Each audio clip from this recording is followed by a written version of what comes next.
And then our financial fix. I know you talked earlier about the meaning behind your spending this holiday season. Okay, so Karen Lee, financial expert, will be along, and she's going to talk about how you can maybe make some extra money because you are likely to spend a little bit. People always extend their budgets, exactly. And she says, there are a few things you can do. A virtual garage sale might be one way. And then really tap into some of your skills. Maybe you are great at gift wrapping. Maybe that's a side business. I bet there are people that would pay for that. Yes.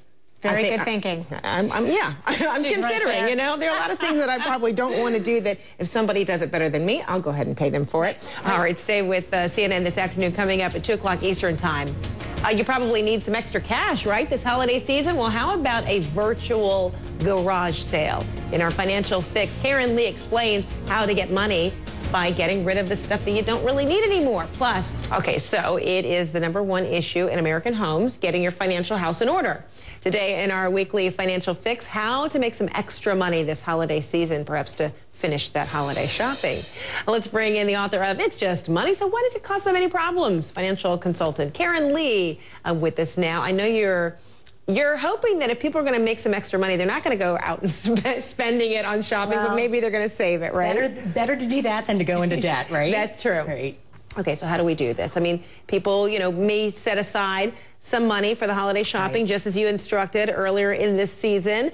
Or maybe they're short on cash and they want to make some money. How do they do it? This isn't just for the holidays, but I've been hearing for a year or two about people wanting to develop multiple streams of income to diversify for future recessions. So this is an all through the year good idea. But we want to talk a little bit about how to monetize your skills, and we certainly want to talk about how the internet has made it much easier. So our first tip is to take a look at what you already do for a living and see if you can add some freelance work. Okay, identify your skill set. Well, if you're let's say you're a landscaper, you work with a company, maybe you can do some odd jobs on the weekend. If you're a graphic artist, you can freelance in the evenings. And the thing that's really neat about the internet is it's made it so much easier to put our skills out there. So check out some of these sites, elance.com, odesk.com, freelancer.com, and of course there's always Craigslist for posting things that you can do versus the sites where you're looking for the job. Okay, and then sometimes maybe you're somebody who's just good at offering advice.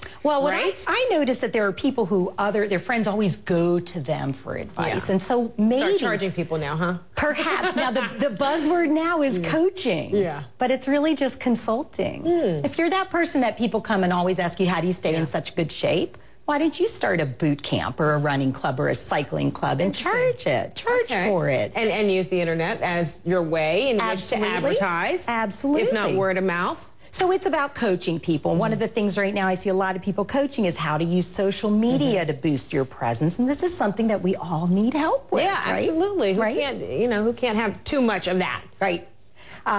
We talked about garage sales. Okay? Yeah, this virtual garage, I've done the real thing before. It's been years. Forget about it. Not doing that ever again. Okay, but tell me about this virtual garage sale. Oh, yeah. Too cold right now anyway for garage sales. Yeah, but for many reasons, I'm not doing that again. This is a time of year when a lot of people start clearing out the basement, make it out with the old, in with the new. So the idea here is start posting these items on eBay, Craigslist, and there are other sites that are also available. The trick with that is you got to write some really appealing product descriptions and take some good high quality photos. And then a trick too is, sometimes you want to limit your contact, right, with people as you're trying to sell the product. There have been a lot of concerns that people have had about. I wish I could say I was an expert on this. Or exchanging the product. Yeah, there are some websites we're going to mention that actually help on that in the final tip, which is, so now if I'm offering services or items on the internet,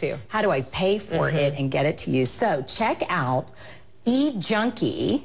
Of course, PayPal, but eJunkie, I was just this is for the transaction. This is where for the transaction, but also the shipping and the process of it. So everybody is looking at how they can also step into making a little piece of the pie.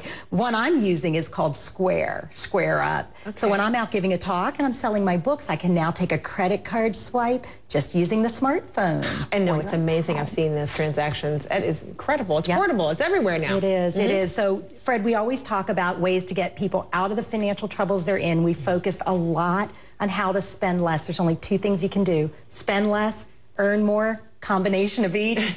So we wanted to focus today on how to earn a little bit more. Okay, and set some aside, maybe. I'd love if you would set some aside. Super important. I know you love that. All right, Karen, thanks so much, and happy holidays. Happy holidays to you, too. Excellent. All right, get more information by reading Karen's new book, It's Just Money, So Why Does It Cause So Many Problems? Or you can reach Karen at KarenLeeandAssociates.com.